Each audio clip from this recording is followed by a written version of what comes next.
Hey y'all, I'm Nicolette Amarillas. I'm a strength coach and a posture and movement specialist. I'm going over a bent over row variation today where we're utilizing the bench.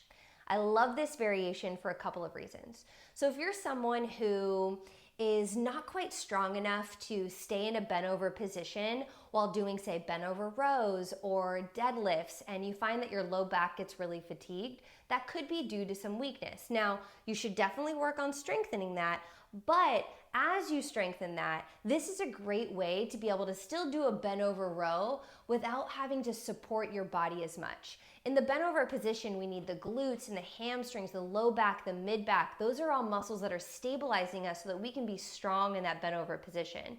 So while you're learning and growing stronger to be able to do that, you can utilize the bench with some sets so that you can do the bent over row without that discomfort.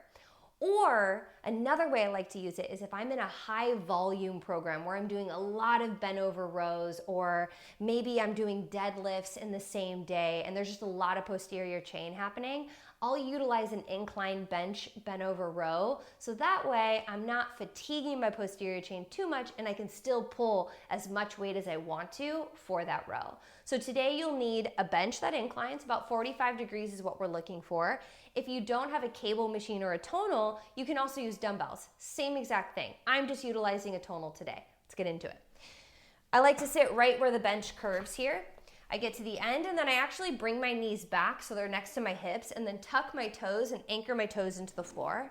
From here, drop my chest down. That way I feel really anchored in and strong. So I'm pressing my toes into the floor, feeling really stable.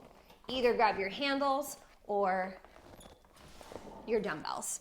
Now from here, tuck in the chin and bring your forehead to the bench. I'm gonna wait to bring my forehead to the bench just so that you can hear me a little bit better and we don't get too muffled with the mic. But you'll tuck in the chin, bring your head to the bench. Now pull your shoulders back and open your chest, and then slide your shoulder blades down toward your back pockets. From here, press the feet in, tuck in the hips and squeeze the glutes and find the core. You'll turn the weight on or grab your dumbbells. And from here, slide the shoulders back, aiming the elbows to where the wall meets the ceiling. So you're not aiming the elbows straight up to the ceiling, but and not straight back, pretty much right in between.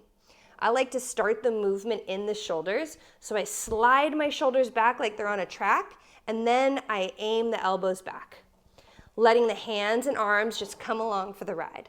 Now let me show you with a couple with my chin tucked and my forehead on the bench.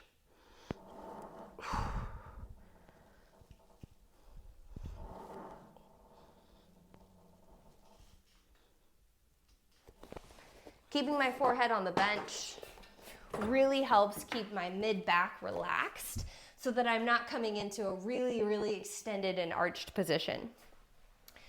Now you can do this exercise as well with a barbell, and I do have a video for that linked below if you want to check it out. I hope you enjoy. I hope you try it out. Let me know how it goes. I'll talk to you soon.